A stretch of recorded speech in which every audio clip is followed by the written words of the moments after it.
goal is to bring you your next favorite band.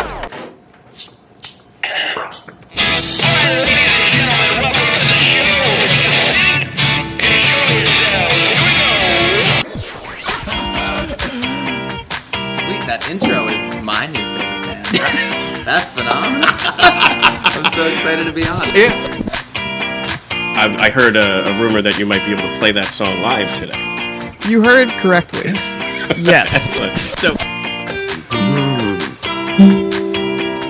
good enough for rapping. I don't know when I rock out here on your next favorite band show. and listen, it's going to be everybody's favorite band. Phil, you weren't supposed to make me get all... God almighty, But this Phil. is why we do it. Like, seriously. I gotta gather myself. All right, go ahead. Okay. Welcome to your next favorite band. That's both the show title and our promise to you. We here at Stereophilia Studio are tireless in our pursuit of finding incredible, genre-defiant artists who are either a hot up-and-coming band or a group that has been delivering for years but have flown under the radar. Day one of the Musikfest daily live streams from Godfrey Daniels, we have Jack Warff from the Tobacco Flats and George Hrab. Each month, we will bring you live streams, audio podcasts, and perhaps even a live concert where you can listen to the stories and hear the music of artists personally curated by us based on what we feel will be worthy of your time. Be sure to subscribe and tune in to each episode because the possibilities are endless and you never know who will be Your next favorite band.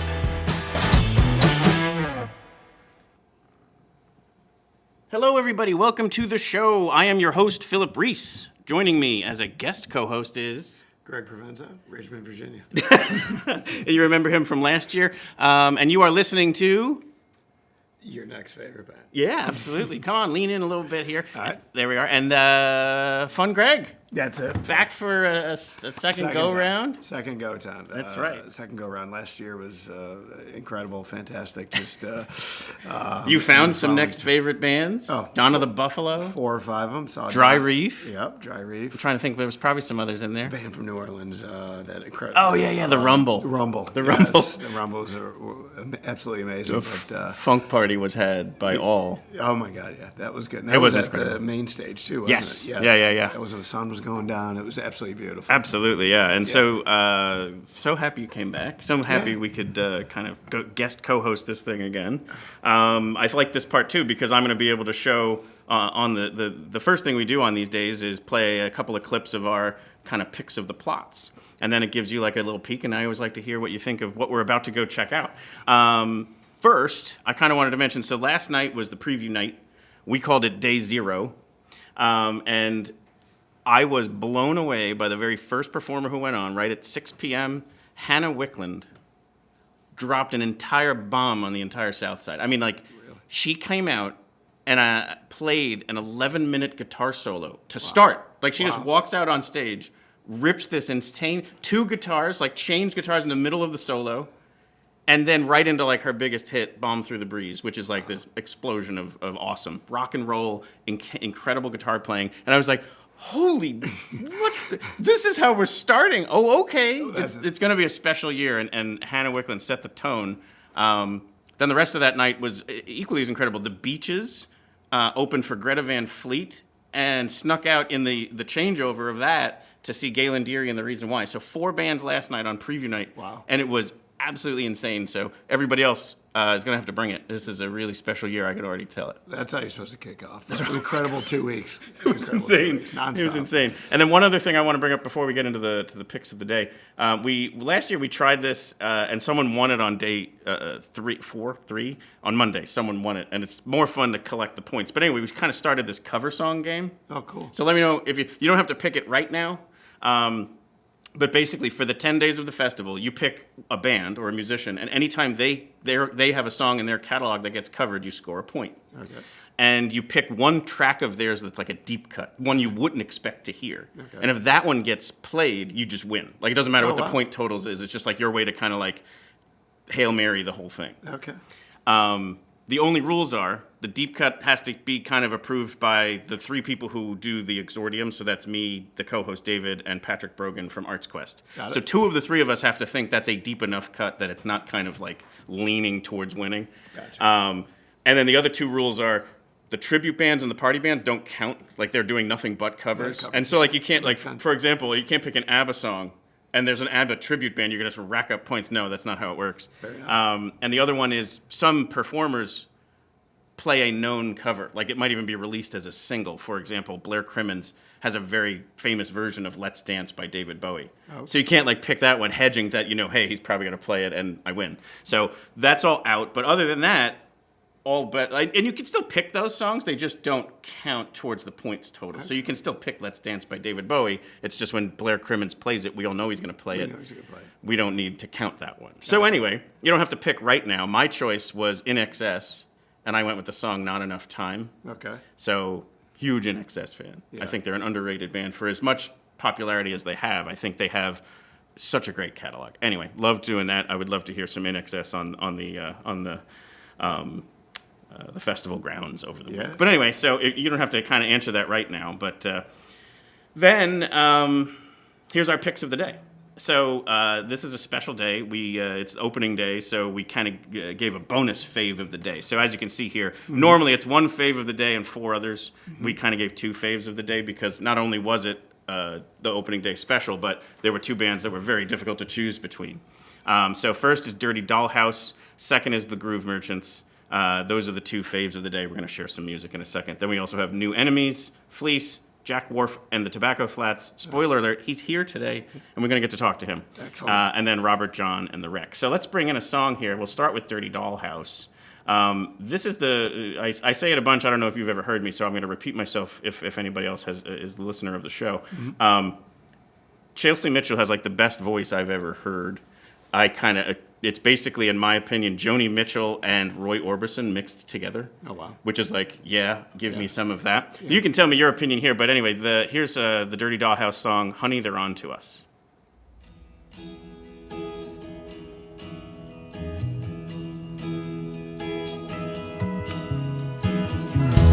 I left you in a letter, nothing more. I thought you'd wanna know if anyone says anything different. I'm never coming home. I didn't lose my faith, I let it go. I didn't use you, babe, I just can't stay no more. I shift from the beginning, let it go. I could just listen to her sing the phone book.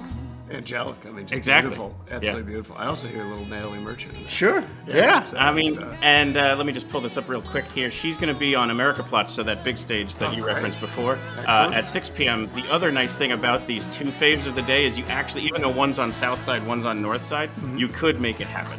She's from 6 to 7, then the Groove Merchants start at 7:30. So if you wanted to go see the 2 faves of the day, you can make it work, especially with the new bus system that we have in place. It should be easier to get around. But there's Dirty Dollhouse. Absolutely love her. Chelsea Mitchell. She's actually dripped out some new singles, 2 of them, and she's going to be releasing a whole new album for the first time in a bunch of years later this year. She has an album release party in November. She's from the area too. She lives kind of closer to Philly, but kind of a local one. So. even better.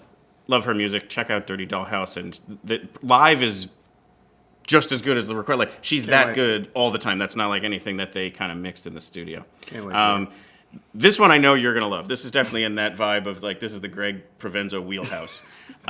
This is the Groove Which is Merchants. all over the place. They've also the other reason why it's almost started to become like a little bit of a tradition. They have been doing opening night for a number of years in a row, and they bring a 9-piece. Oh, wow. Backup singers, horn section, Hammond organ. It's a spectacle. And it's on that Stadplatz stage, so you got this beautiful backdrop of the entire, downtown Bethlehem area.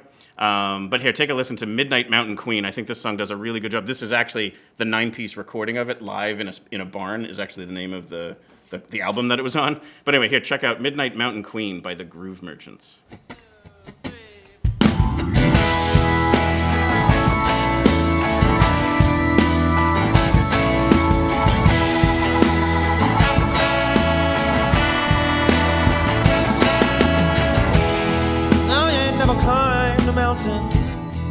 and my ship ain't never set sail.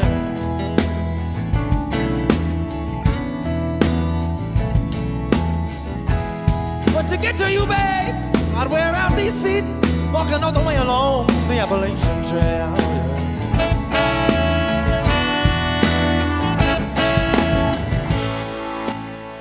It hits all the Greg buttons, doesn't it? Every single one of them. I mean, the horns in the back just amplify it, and it's fantastic. I can't wait to hear them. Yeah. Or see them, I should say. Yeah. I can't wait to see them.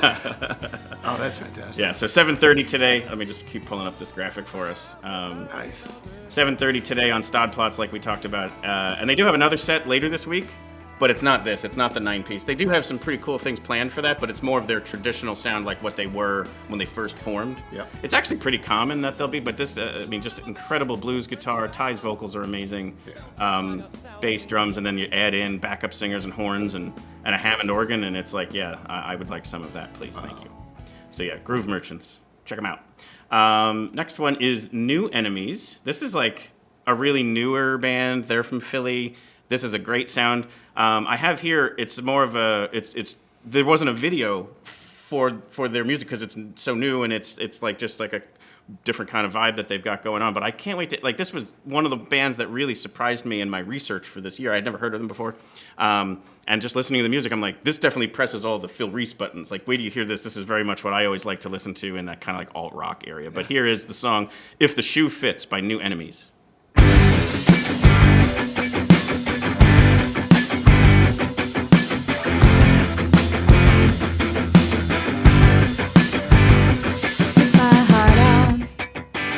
To put on heartstrings, you didn't tell me you meant to pull them. You say the right words in just the right place, and make sure I never get a chance to see your face.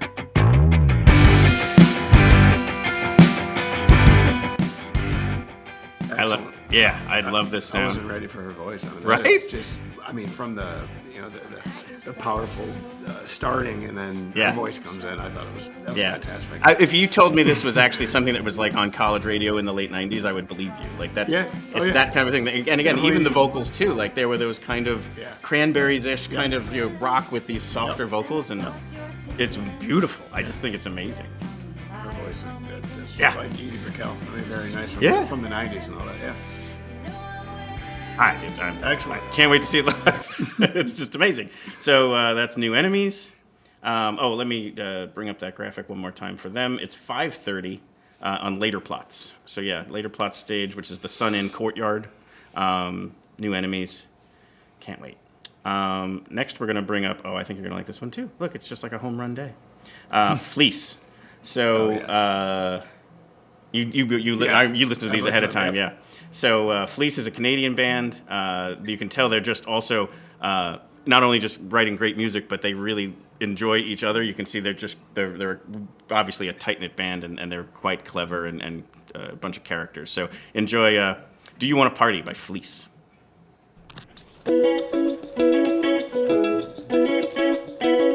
Oh, hello. Who's that over there? I've got a little invitation for you. Just having a little bit of fun down the street.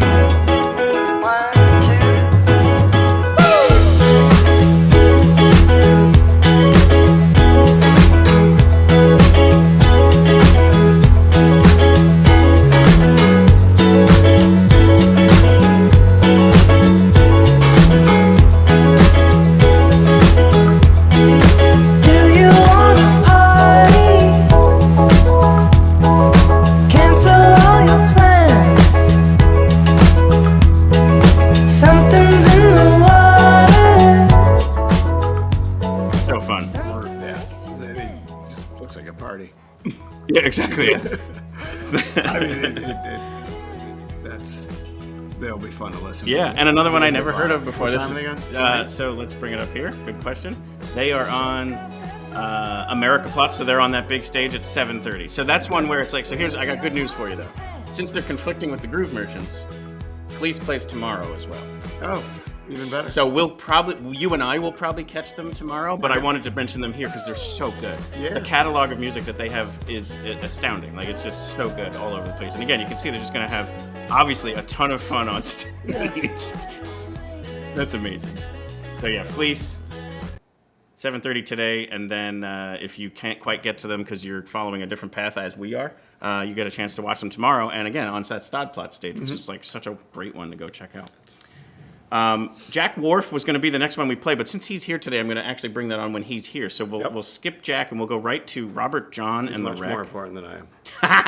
Well, you're going to stay here.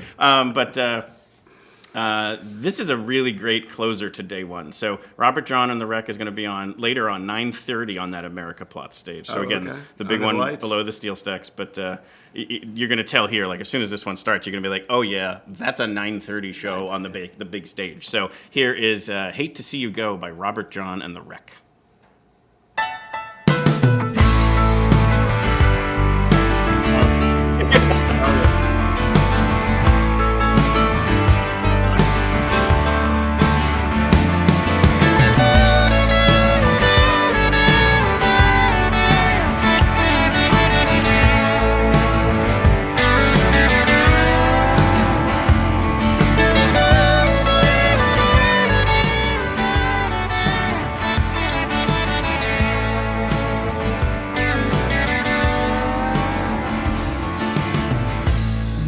My baby, Lord, I hate to see you go. Another one I had never heard of before. Incredible. Like, you just put it on and you're like, yep, that's a professional musician right there. Someone born to do it. That's going to almost wrap up a perfect day. Exactly. I mean, around 9:30 tonight. Yep. It's fantastic. Yeah. And again, like we mentioned before, there are these improved bus offerings. We've always had a shuttle system, but the Musikfest partnered with Lanta this year, and so there's even more options from different places, so it made it more convenient to get from north side to south side for people. Excellent. Right? Yeah. Yeah. So once again, Where are they out of? 9:30 tonight. They're Southern California, okay, but they really play Southern rock. I mean, you'd almost guess they would be southeast somewhere. Southeast, yeah. Yeah. Wow. Yeah. And another one where there's like song after song after song when you play, like, just if you throw it on Spotify and you're like, let me just throw this on, you're like, oh my God, it's like 5 straight bangers. Like, that works great. So anyway, the one last song we were going to play is Jack Warff and the Tobacco Flats. Why don't we use it as like some walk-up music? We'll put this on, and then we'll have Jack and the Flats join us. So here, check out the song "Burning It Down" by Jack Warff and the Tobacco Flats.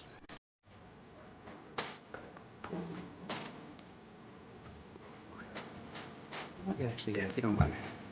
Do we need more chairs?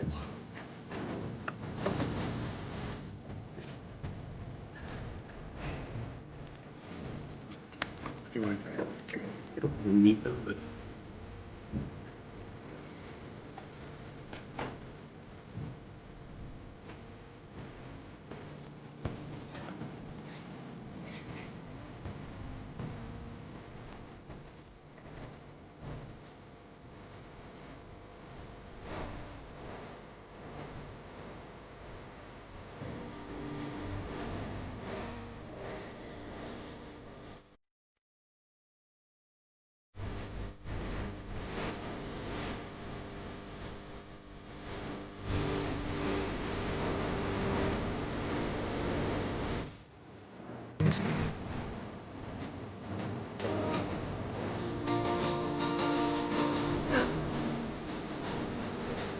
We can watch you guys singing along to your own music. It's great. Yeah. Welcome to the show, Jack Warff with the Tobacco Flats. Thank you so much for having us on. This is an honor. This is, the honor is ours. I mean, this is incredible. Love the music. Thank you. It really jumped out. And then, like, we just kind of like, on our show, just kind of like say, hey, let's just see what happens. What I find works best for me to bring somebody on the show is like going and seeing them perform, talking to them afterwards, and then it kind of legitimizes things, and it's not some sort of weird rando that's coming out of nowhere. But I often do also just send cold emails, and I say, let's see what happens. and really nice people like yourselves say yes to this stuff. So, it was great. So, like, this is like a special week where we can bring people on, a couple hours before they're about to ready to go on, and it's like a neat energy that gets developed anywhere. But why don't we just have you guys introduce yourselves? Want to learn more than just the Tobacco Flats. We get to know you all. So if you don't mind, kind of go around, introduce yourselves, and then we'll learn a little bit more about the music. For sure. Yeah, well, my name is Jack Warff. I'm 20 years old. I'm from Midlothian, Virginia. And I'm Garrett Howe. I'm 22 from Richmond. Nice. And I'm Ryan Atchison. I'm 23, and I live in Matoaca, Virginia. Nice. And Greg's from Virginia. He's from Richmond. Yeah, when I heard that, I was like, oh, yeah. So there was I didn't plan that, but the universe takes care of us a lot. So what I love about your sound is you can't quite put it in a box. Like, I don't know, in the opening of our show, we talk about being genre defiant. I hate when I give anybody a description of, oh yeah, you should listen to this band, it's a jazz band or a folk band or whatever, and they're like, oh, I hate that style of music. Or they love it, and then they listen to it and they're like, well, that wasn't folk enough. And it's like, I just try and stay away from any of the labels. And I think because of it's also often inaccurate. Mm-hmm. Like, when I listen to your stuff, it's like, well, bluegrass and rock and country, but it's all of that and then none of it at the same time. Yeah. So if you don't mind, maybe just kind of talk about I know your dad was a musician, so I'm sure that kind of influences you. Oh, yeah. 100%. And then like other things as you're growing up as well, but maybe some kind of backstory on the inspirations and what you're trying to achieve with your music. Yeah, 100%. So, yeah, we just kind of make music that we like. We feel like going into one singular genre kind of limits us and what we want to do. I grew up with my dad. He played in a bluegrass band, and every weekend I would go out, and my mom would take me to his shows. Mm-hmm. And so I grew up listening to the greats like Tony Rice and Doc Watson and all of them. And I kind of, got my own music that I listened to into middle school, high school, and I kind of circled back, got the bluegrass bug again. But I've been all around the place with, bluegrass, country, Tyler Childers, that kind of stuff, and then also like some jazz. And I mean, I'm really all over the place. I listen to a little bit of everything. But the really cool thing is we each listen to different things, and I'll let Garrett get into that. Yeah, please do. We each have totally different genres that we love. Yeah, like when me and Ryan met Jack, we were in like a Midwest emo band. I grew up in Boot Gaze is like it's kind of cool. That's what I heard someone else. I think Rat Boys told me that one. I was like, Rat Boys. Yeah. Love Rat Boys. No, they're amazing. Amazing. Yeah. Like I grew up in like the mountains of Roanoke, so kind of southwestern Virginia. So like country music was kind of always there. Mm-hmm. I remember like very early listening to like my grandpa's records with him in the basement. It's like John Denver, Merle Haggard, like those guys. So like the country music was always there for me. And then it was just like I have my own music, but I'm always listening to the greats. You know? So kind of just doing this and writing and kind of getting back to almost my roots. Nice. Are like super rewarding. Yeah, I've even heard, and again, this just came up. A musician had shared with me because he does enjoy doing some music history research, and he's done most of his research in the New Jersey kind of like Pine Barrens. But what he talked about was there are plenty of people who like there are little like almost like micro genres of music that are like a couple miles away from each other, but they never like it's this one was more of a mountain town, this one was more of a flat, and like the music's completely different because of most likely the type of people who emigrated there, but also just them and their community was different than that one. And it's pretty amazing. Like he brought up a map that actually like had it almost broken out. Instead of like soil types, it was like styles of music and what instruments they would typically play. And it was really fascinating stuff. Cool. Yeah, I was like in a little music history lesson. I'm like, this is amazing. So anyway, that's really cool to learn. Yeah. How about yourself? My dad's a drummer. He played drums at our church as well as being the head pastor at our church. Yeah. But he grew me up on a lot of 90s alternative. I'm a huge indie rock So that's guy. where the emo comes from. Yeah. Yeah. Pinkerton era Weezer. Sure. That kind of stuff is what I try to emulate the most in our old band. But I'm a huge alternative rock guy. I love indie. And then it wasn't until high school that I really got into country music. I had just watched the Johnny Cash biopic. And I told my guitar teacher, I want to get into this a little bit. That's some cool stuff. Yeah. And that outlaw country is great. Oh, yeah. Yeah, like Johnny Cash, Willie Nelson, that kind of stuff is great. And the cool thing about my guitar teacher is he was actually a huge country guy. Mm-hmm. And in one guitar lesson, within like 15 minutes, he turned me on to Sturgill Simpson, Tyler Childers, and Coulter Wall all in one guitar lesson. And my life has forever changed. So. And that was before they were even like where they are now. Oh yeah, this was like years 2018, 2019. So. That's awesome. Sturgill's amazing. Oh yeah, absolutely. I love that guy. He has brand new music that's coming out, and it's oh my gosh, it's so good. Yeah, it's really, really good. Yeah. And so I might be completely wrong on this one, but it appeared to me that you were a solo artist and you were a Tobacco Flats, and it came together? Because on Spotify, you each have your own kind of channel. Was it that it was two separate things that came together? Well, we are all one now.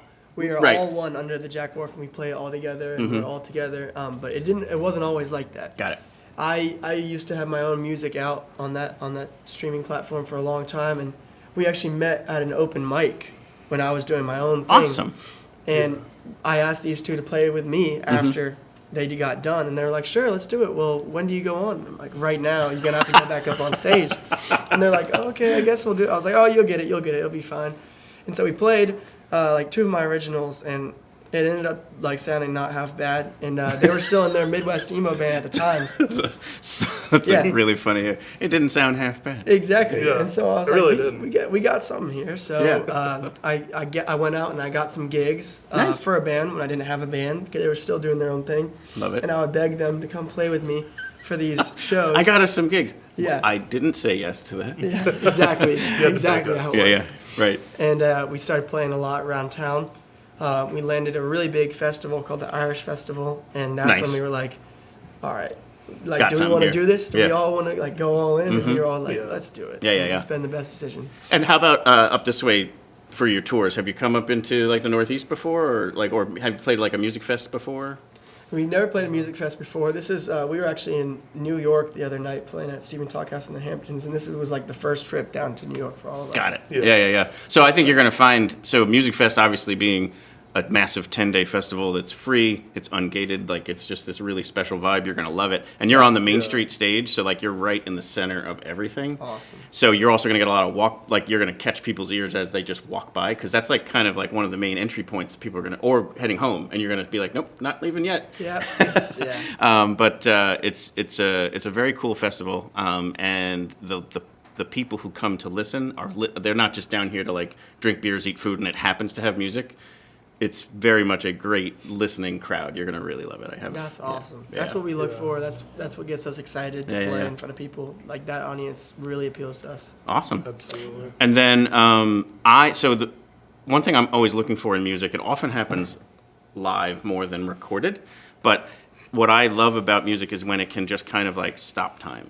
And so like I've always heard this element of like, an artist who's like really good at their art controls the viewers or listeners, like they're in control. So like if it's a painting, when they're really good, you just can't stop looking at it, and you're following where he wanted or she wanted you to look. Right. A musician, I'm gonna now make you listen to me. And so when those moments happen, it's like time doesn't happen. And I always say like, when it's happening because it's happening to more than one person at the same time. And like someone who was maybe coughing all night suddenly doesn't cough for 4 minutes of one song. And you're like, how is that even humanly possible? Like that. Wow, yeah. And it's so special when those moments happen. So it happened when I listened to Tulips and Roses. Wow. I was at work, which I love when that happens. I'm like in my cubicle working on Excel spreadsheets and I'm just listening to music. And all of a sudden I was just like, what is this song? And I just like stopped everything and I like hit back, turned the volume up, and I just sat there and listened to the whole thing one time through. And then love it. I absolutely love that song. Thank you. Is it on the list tonight? I would love. Oh yeah, we're playing that one for sure tonight. Awesome. So you'll be able to hear that one live. Excellent. Because it's just such a special song. So go out and check it out if you're not able to come down to the festival tonight to hear it. Tulips and Roses. Anything backstory on that one? Yeah, I wrote it in a darker place in my life about a little bit ago, and I kind of saved up enough money to get it recorded because it was one of my better lyrically. I'm pretty proud of the lyrics on that one and the feel of it. And that second chord in there is a really weird chord from the song Golden Slumbers. And it's like a weird piano Paul McCartney chord. Yeah. And I was like, I'm going to try to get that on the guitar and throw that in the song. And that must be why it really catches my ear, because obviously, having listened to as much music as I have, it's got to be something unique. Yeah. And that's what's just jumping out there. And I'm not shocked to hear not darker place, but emotional is more what I was going to say. Is you can tell in your vocals, in your voice, and your like it's emotive. Yeah, it's for very sure. very special. For sure. So I can't wait to hear that being performed live. Thank you. Yeah. The biggest thing for us when we play live is to get that emotion across to everyone who's Sure. watching us. So hoping that happens. Awesome. When we're watching live. Well, I was going to bring up your site here. Let's promote like anything else you got that you want to kind of make sure people are aware of, or sling merch, or whatever else you got here. So here we are. Here's your.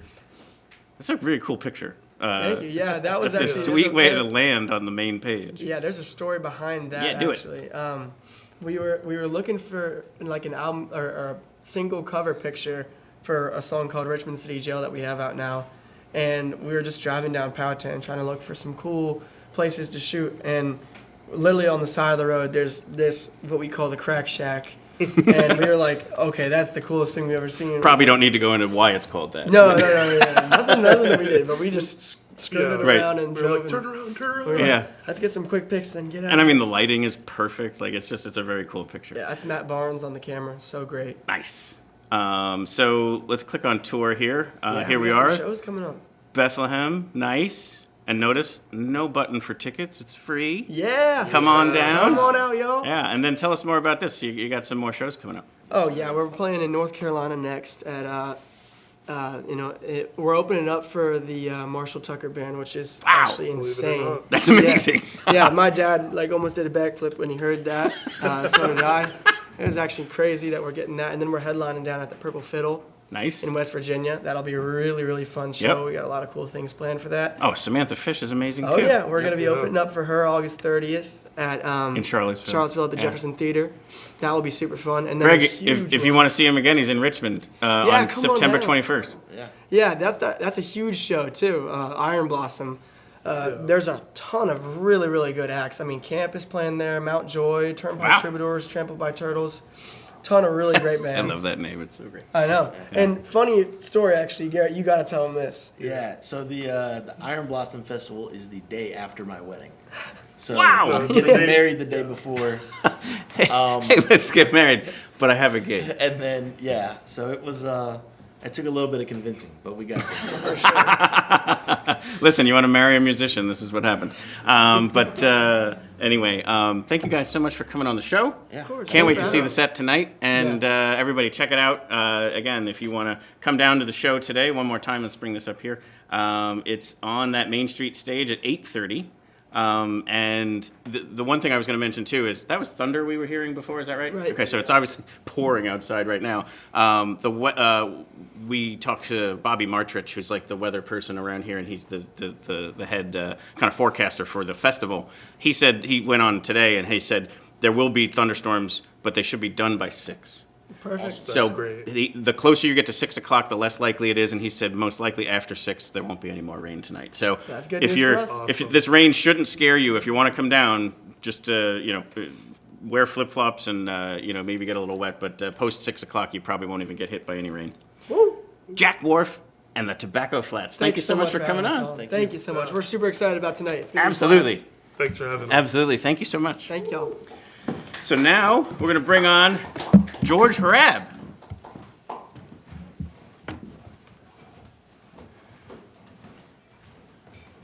Hey there. Hello. George, continuing an extremely wonderful line of humans whose last name starts with HR. Who else? Well, the Mad Hungarian Al Hrabosky.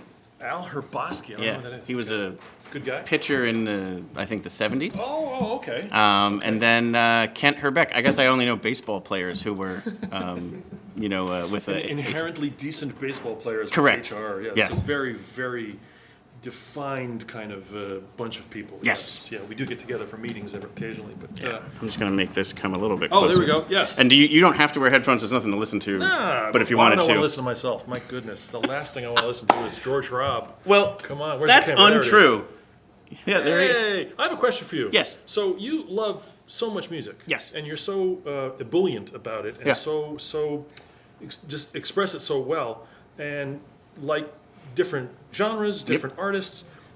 What don't you like? What do you see in a band or a song that turns you off? Because I've learned more from seeing someone perform and they do something and I Right. go, ooh, I do that and that's really annoying. I shouldn't do that. Like what turn? Again, not to be negative, but I'm just curious. I think you're so positive. Okay, so that's a fair point. So what I've learned about myself is lyrics are last for me. Interesting. So that's why I can listen to foreign language music because I don't necessarily.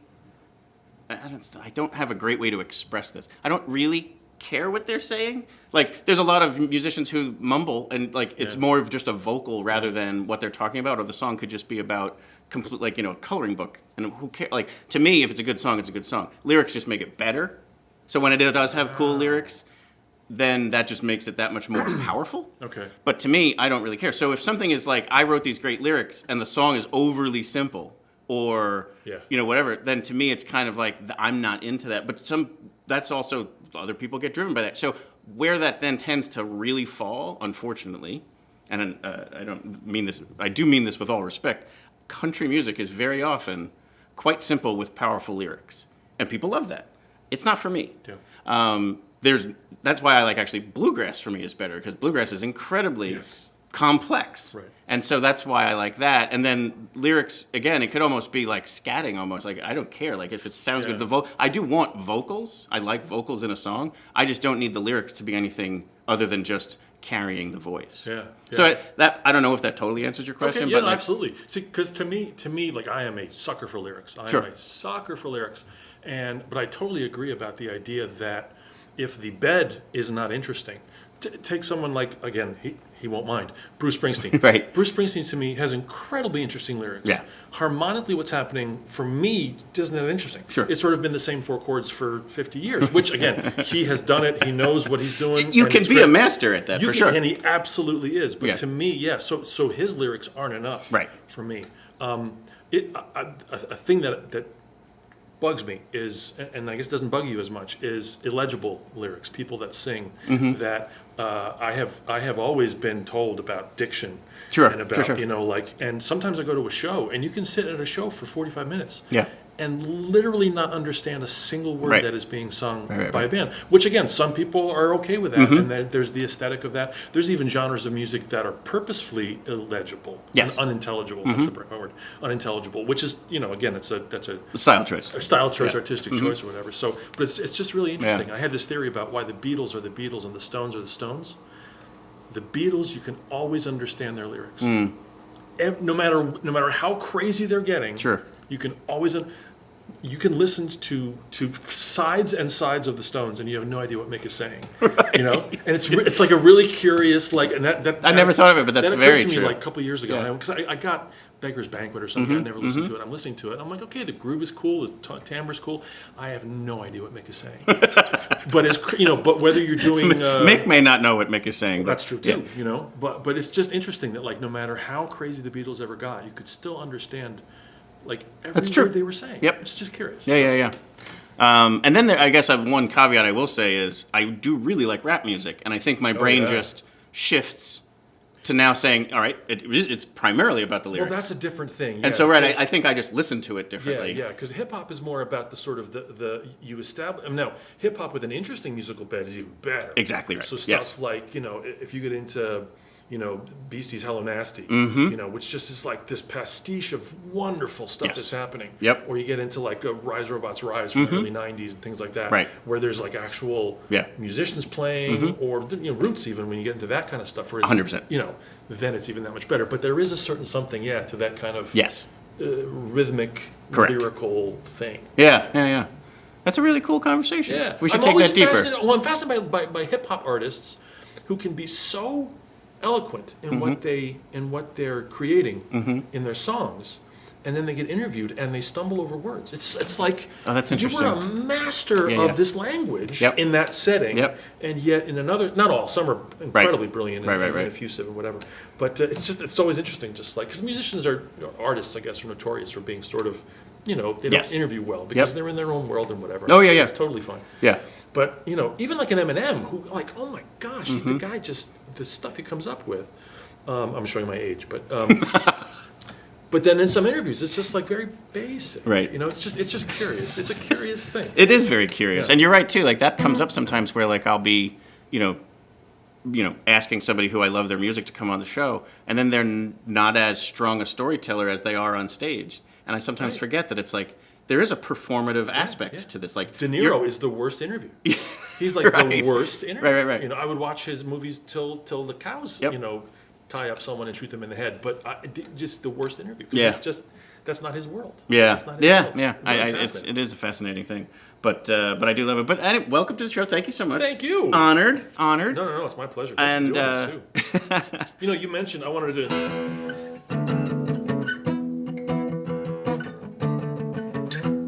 Well, you know just what you do to me. The way you move, so soft and slippery. Cut the night just like a razor. Rarely talk, and that's the danger. Yes? In excess? No? Yes. No? Okay. Yeah. I wanted to do that for you. It's the one thing. Yes, yeah, no, that's one of the sexiest videos. Oh yeah, from the early. Yeah, that's like the tables all loaded with food and stuff. Yeah, and there's just food, and there's like people, and they're sort of dressed and sort of not. Yeah. Dressed. And as a child, I used to, because I was at the time 12 or 11. Right. I used to think, oh, this is what adults do. Sure. I can't wait to be an adult. Right. I cannot wait to be an adult. It's an interesting point because sometimes people say like, I must have been a similar age too. Like, how old are you? 53. Okay, so I'm 50. Yeah. So I'm probably even a little bit younger, but it was so formative. Like, it was one of those people that I was just some people wanted to grow up and be Ken Griffey Jr. I wanted to be Michael Hutchins. Like, I was just like, he had such a like masculine presence. And like you said, like just this kind of like, he was so confident. Like, he was just like, I was like, that's what I wanted. I didn't necessarily want to be a singer. I just wanted to walk around with his swagger. Like, that's what I wanted to do. Yeah. I just wanted to be older. I remember I just wanted to be older because in my mind, like, you got to make choices and you got to do stuff. Yeah, no one could tell you what to do. No one could tell you what to do. And that's why, I always talked this before, why the music that we sort of first find when we're 12, 13, 14 sticks with us so long, because those are the first autonomous choices. So formative, yeah. But they're the first autonomous choices we make. That's interesting, yeah. That no one is saying, like this, don't like this, right. whatever. Yep. You can't drive, you can't decide when you go to bed, you can't decide when you go to school, but you can say, I like Talking Heads. Yes, and that's also probably why when parents or communities said, don't listen to that, it only made you want to listen to it even more so. Yeah. Because you're like, no, I made this decision. Right. You can't take it away from me. It's not hurting anybody, but yeah. Right. But that's why I think those songs, when we just, from those formative years, I still, I'll go back and I find stuff, and it's just like, I almost feel bad, because I'm listening to these songs that are 50 years old, 40 years old. That's so true, like, yeah. Oh my God, it's like a comfort food. It's just great. It's just absolutely. Great. Yeah. So let's talk about your music. Nah, why would we? No, I do love it. Yeah, I do love it. It's definitely, like we talked about before, being unique or different. Like, it's not formulaic of what you would learn. Like, it's definitely like you have your sound, and it's very intentional. Like you're very like the way you structure your song, whatever. You're telling a story even with those decisions on top of the lyrics. Well, steal from the best, It's like that's the thing. Alex Radis was a good friend of mine, another brilliant musician. Yes. He has this great term, a genre whiplash. Yes. Which I wish I had come up with that, because it's so good. It's such a great expression, and I love that idea of like, you might hear a country-ish tune, a funky tune, a rock tune, sometimes in the same song. You know, and then you can kind of subvert the genre expectations of those things. And I tend to try to figure what's going to be the best sort of venue for whatever message I'm trying to get across, whether it's a funny thing or an emotional thing or neither, or funky thing or a dance thing. And so you try to construct it in a way that's going to make sense to subvert the genre, but yet appreciate a genre too. Totally. Yeah, because I find that, like, obviously the first thing a visual artist needs to do is grab a canvas, whereas a musician can make their canvas, like whether that's the choice of genre, the choice of instrument, the choice of whatever. And so you're already making creative and artistic decisions from the very beginning. And it's like, those need to be, I think some musicians maybe just say, okay, I'm this type of artist, and they're already three decisions in and not making them intentional. Whereas I think someone who does it really well, like you do, you're making intentional choices from the very, very beginning. Hopefully, yeah. That's a very nice thing to say, actually. Yeah. And sometimes you stumble into the intention. Oh, yeah. Or you'll be doing something and you go like, ooh, that would work for this thing that I did before. And then hopefully you gather those little bits and pieces and kind of put something together and make something interesting that hasn't necessarily been done 15,000 times. Maybe it's been done 2,000. Sure. Right.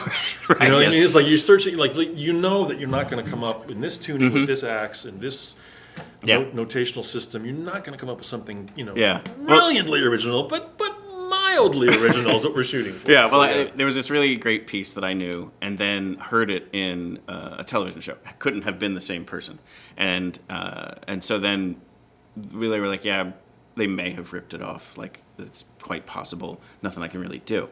And then I was playing it for someone else, and I was like, yeah, but I didn't say this to that artist. I was like, let me go back and play you the Moonlight Sonata, because it sounds just like that. Ah, interesting. And I'm like, it's not copying. You're not, like, so it's just you're inspired by stuff that you heard or saw or whatever. It made you feel a certain way, and now it's coming out of you in a way that you're just aggregating all of the stuff you've heard in your life and now applying it in a way that has an impression of that other stuff. So it doesn't mean anybody did anything intentionally. Potentially, it does happen. But it does happen. But even if it does happen, that's the problem now with the whole copyright imbroglio that's happening. Where once you can get to a point where you can copyright like a snare drum sound, you know what I mean, or a rhythm, I mean, you can't copyright chord changes. Yes. But we're on the verge of basically doing that. And luckily, the last few sort of high profile cases that were involved with music disputes went the right way, you know, luckily. I mean, Blurred Lines was the last sort of one that was bad. It was a bad judgment because it said it was too similar to Marvin Gaye's. Right. Even though it didn't have the same melody, didn't have the same chords, didn't have the same lyrics, but there was a vibe that was similar. And it's like, well, you can't copyright vibe. No, you don't. Because that's genre. You know what I mean? Like, and then what are we going to do when... Oh no! You know, because I like this. I like the snare drum sound on 2112 by Rush. So I'm going to try to get that snare drum sound. Can they say, well, yeah, we're going to sue you because you're taking our intellectual? They would. Not that Rush ever would do that, but it's a very sort of weird thing. You go back and listen to Dylan's first 3, 4, 5 years of him playing. It's all songs in the public domain that he's taking and changing the lyrics to, essentially. You know, he's folk tunes that are just, he's modifying them, he's combining them, he's doing all this kind of stuff, which then leads to the breakthrough of him writing his own stuff, and it allows for that kind of stuff to happen. My newest album is called Terpsichore. I just, I'm such a huge talking Thank you for saying, I didn't know how to pronounce that. Terpsichore. Which means it has to have a... Terpsichore is the muse of dance. So there's like the 7 muses. There's science, drama, art. So Terpsichore is the muse of dance. And this was my attempt to make a dance record. But the kind of dance record that I enjoyed when I was a kid, which was the Police, Talking Heads, Duran Duran. Not club dance music, but music that was funky you could dance to. Correct. So I listened to those things and I just leaned into it. I'm like, I'm going to make essentially like a crappy Talking Heads record. That's what I'm going to go for. What's your goal with this album? Crappy Talking Heads. All right, it's not as good as them. Listen to it. So I'm going to aim for it, you know. So it's like poor man's. Let's go with that poor man's Talking Heads. Yeah, it's the Kmart Talking Heads. I mean, the concept was the overreaching concept of Terpsichore, which I pretty much followed, was Talking Heads versus Police choruses and Steely Dan bridges. Wow. That was the sort of concept. And if you go and listen to it, there's some that you sort of hear. That is so. That's the type of thing where now when you say that, when I go listen to it again, it'll probably pop. Maybe it'll click. Yeah. Or it'll be subtle enough that it's like not a direct theft. Right. But it's like, oh, okay. And I just thought I'm going to lean into it because why not? Yeah. Because why not? And I'm really happy with how it all came out. That's No, it's awesome. And that's nice of you to say. Sweet. Yeah. No, I think this is again like.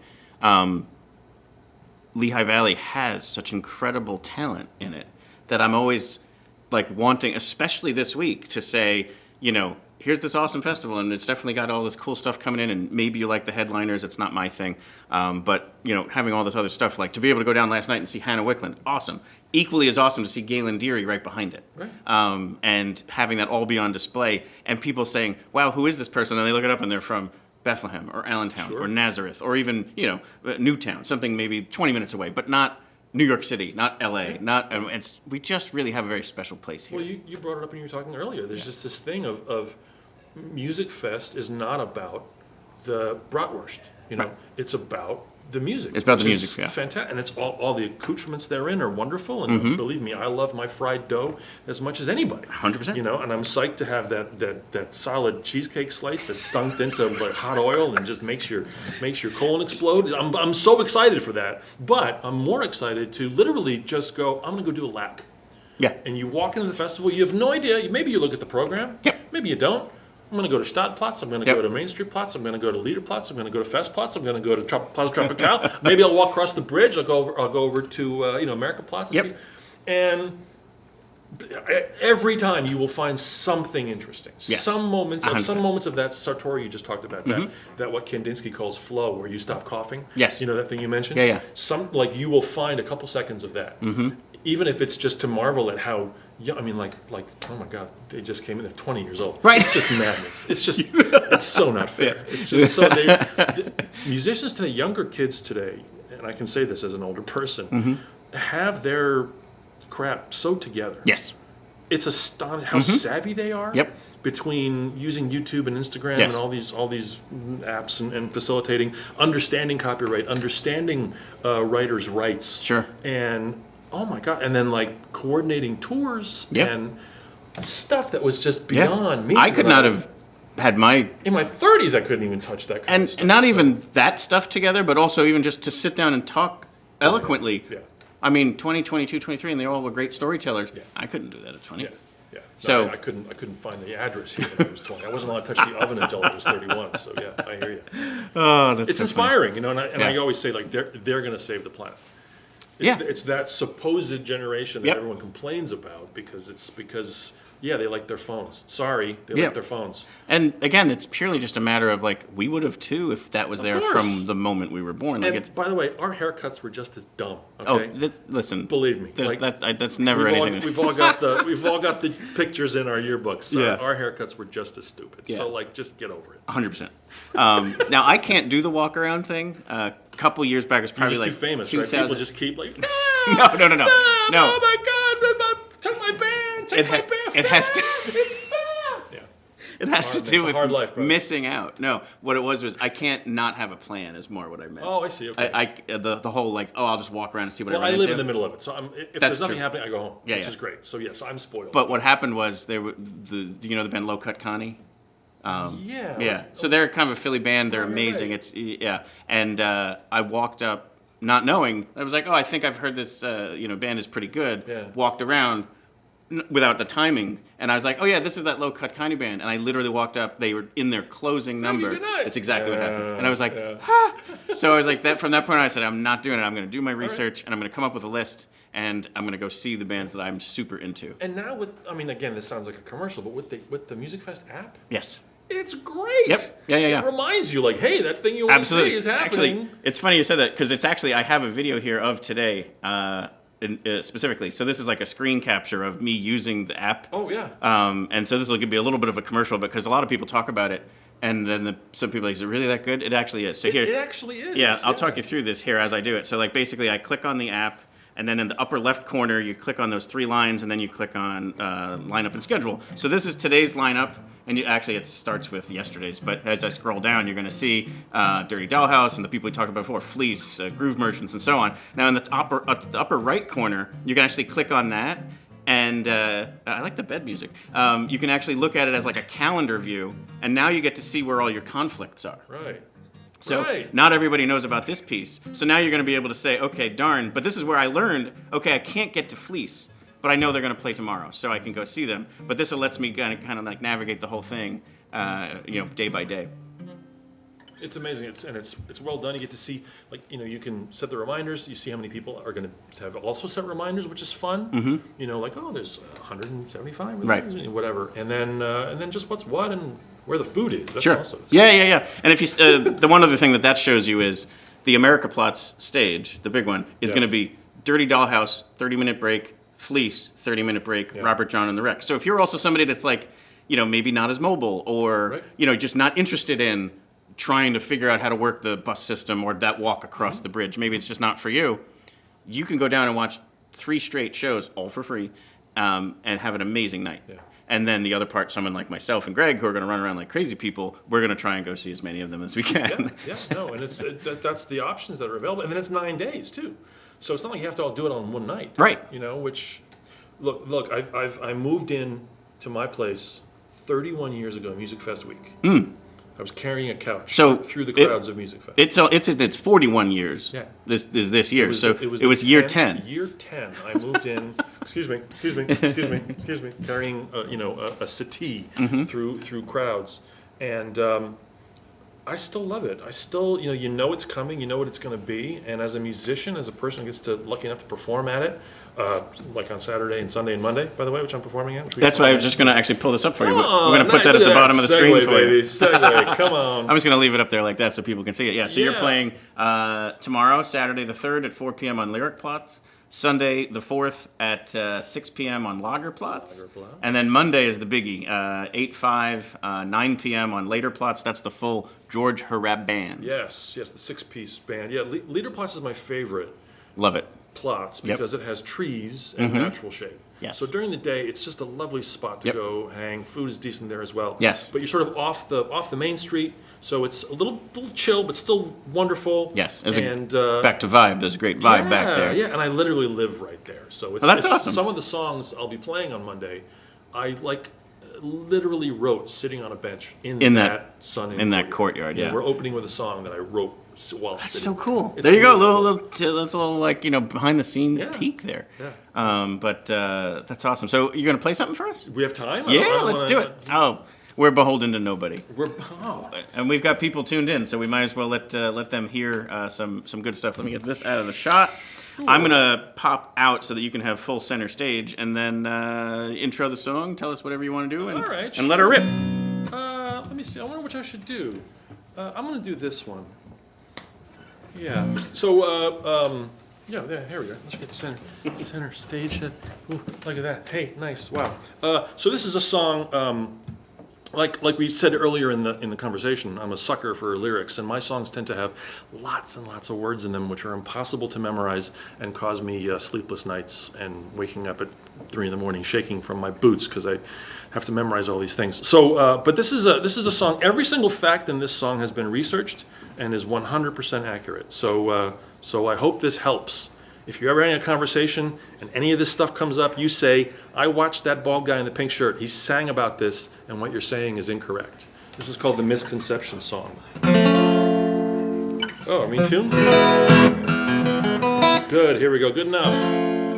You don't know what you think you know. What you think you know is often wrong. You don't know what you think you know, but you could know what's in this song. You don't seal in juices by searing meat. You don't get headaches from too much MSG. There's a 50-day shelf life for each Twinkie, though you probably thought they last an eternity. The historical Buddha was not a fat guy. Sharks would get cancer before they die. And though some textbooks say it's true, the blood in your veins is at no point blue. You don't know what you think you know. What you think you know is often wrong. You don't know what you think you know, but you could know what is in this song. Let them eat cake was never said by Marie Antoinette. Marco Polo did not bring home spaghetti. Just because dogs pant doesn't mean they don't sweat. The pads on their paws get a teeny tiny bit wet. Bats are not blind, they have limited sight. Did you know Napoleon was of average height? The Chevy Nova was a hit and it sell in Mexico and Venezuela as well. You don't know what you think you know. What you think you know is often wrong. You don't know what you think you know, but you could know what is in this song. Edison did not invent the incandescent light. Ford did not invent the car or build the first assembly line site. And how about James Watt? Did he invent the steam engine? How about not? And I know that you say that you swear you've seen it, but George Washington Carver did not invent the peanut. You don't know what you think you know. What you think you know is often wrong. You don't know what you think you know, but you could know what is in this song. Sugar does not cause hyperactivity. Glass does not flow super slowly. Rust does not cause tetanus. You see, if you want to wake a sleepwalker, hey, feel free. Hair doesn't grow thick after it's shaved off. Cough medicine rarely ever helps a cough. Folks go on and on about the Parthenon, but the golden ratio was never ever drawn. You don't know what you think you know. I said, you don't know what you think you know, but you could know what's in this song. Albert Einstein never failed a single math test. A cop doesn't have to say he's a cop if he's pressed. Milk doesn't cause phlegm to come up out of your chest. Lemmings don't kill themselves. Who'd have guessed? It's okay to crack your knuckles. No damage will be done. You can taste every taste everywhere on your tongue. Let me say one thing no one can rebuke. A vomitorium's an exit and not a place to puke. Come on. You don't know what you think you know. What you think you know is often wrong. You don't know what you think you know, but you could know what is in this song. Marconi did not invent the radio. Did Thomas Crapper invent the flush toilet? No, no, no. But using their brains and persistence, they improved stuff already in existence. And yet, for some reason, this myth remains that human beings only use 10% of their brains. Humans use 100% of their brains. Humans use 100% of their brains. Humans use 100% of their brains. Humans use 100% of their... Please stop saying humans only use 10% of it. If there's one thing you take away from this song, it's the very simple fact that humans use 100% of their brains. Here's a key change. You don't know what you think you know, but now you know what you think could be wrong. Now you know what you think could be wrong, because you listen to all of the stuff in this song. Yeah. And now we're all slightly less wrong.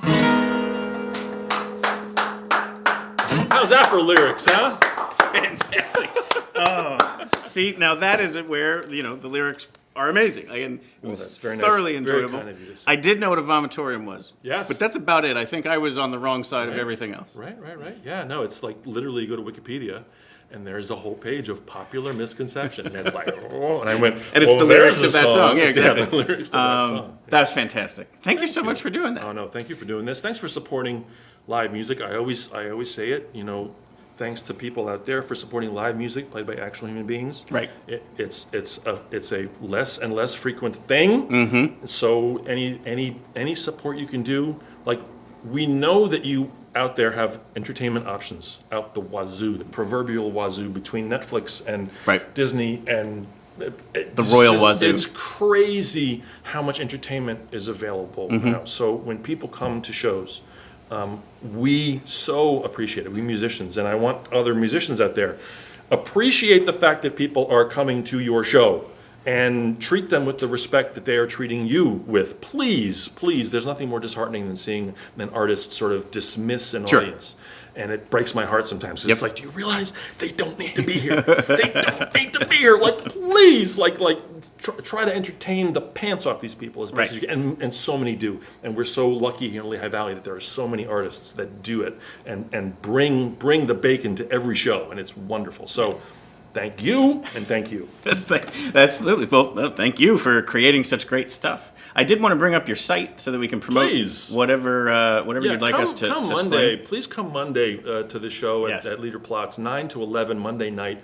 We're doing two full hours. This picture is impossible. Isn't it cool? Yeah, it's very, very cool. Yeah, I have a tesseract in my in my bathroom. So let's come down here. So this is another way we can promote your sets. So this is indoors. The first show on Saturday is indoors. So if it's raining tomorrow or if it's 164 you can degrees, still come listen to some inside Hrab. at the Lyric Platz there. Then Sunday is Solo at acoustic. Lagerplatz, which is also under a tent. So if it is raining, that's fine. And then Monday's the big show with the 6-piece Hrab band, which is Kira and Matt and CJ and Vinny and Eric.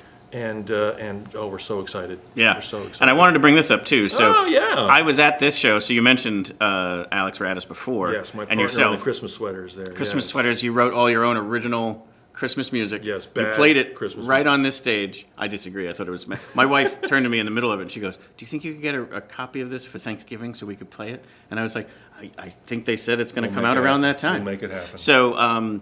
You were right on this stage, the two of you, basically performing them to Christmas in July type show, but you were recording it that day so that you could release it, and then at this show, which is December 19th, you'll be able to sell copies of it. CD, the show that we did here at Godfrey's will be available supposedly will be available that day. If all the stars align, if all the jingle bells can be in a row, we will be good to go. And it sounds great. Let me tell you, the recording came out great. We're really excited to share it. Yeah, and it was fun too to be in the you'll hear my clap on there. Your yawns and your claps. No, amazing. And I will tell you, I'm just on the front end. There's some incredibly clever and incredibly well written Christmas music. That's very nice. I mean, Alex and I really challenged each other. We really had and again, not that we are this, but we had a nice Lennon McCartney thing going on where I'd write something and I'd give it to him, and then he would write something, give it to me, and I'd be like, damn it. And then I'd write something, and then he'd write something. So it really was this perfect amount of inspiration and one-upmanship in the most loving way. And we wrote 18 tunes in just a couple weeks, and they're Alex wrote this one which is called John the Holiday Hero, Christmas Hero. Yes.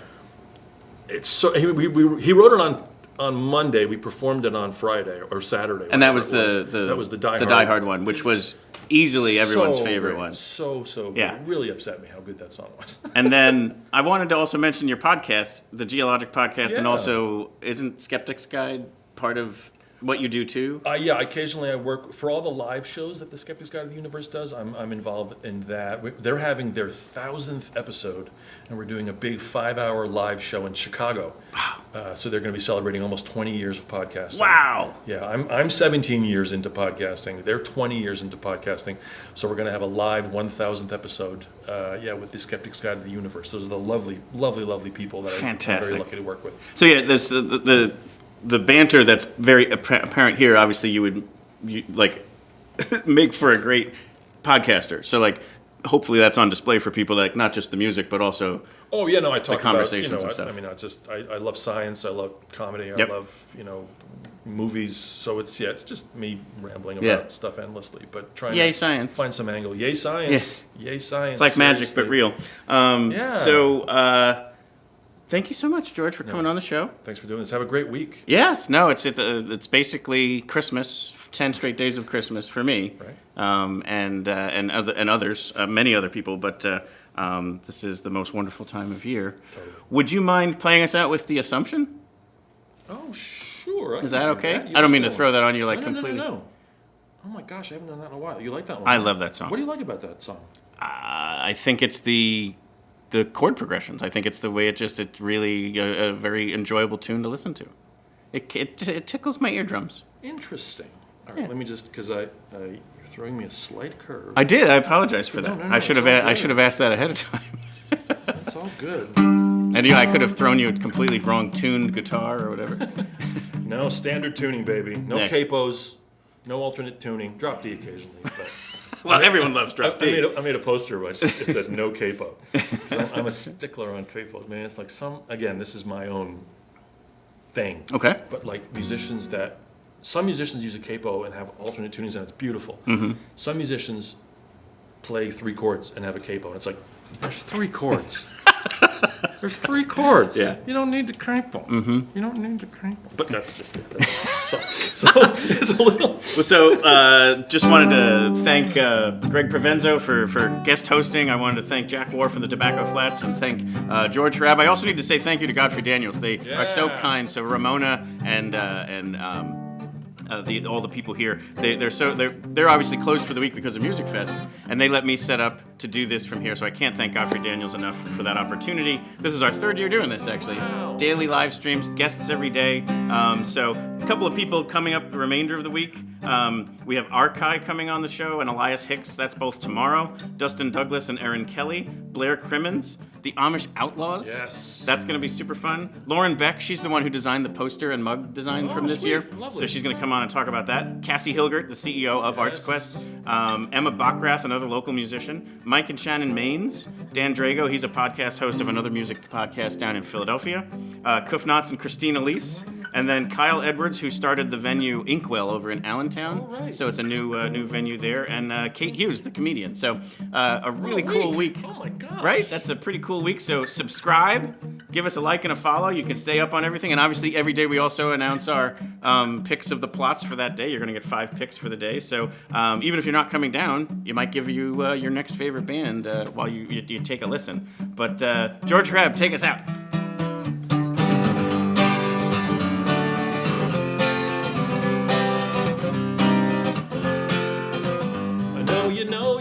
I think I am the best, but let me get a few things off of my chest, because I stand alone with what you call a frown.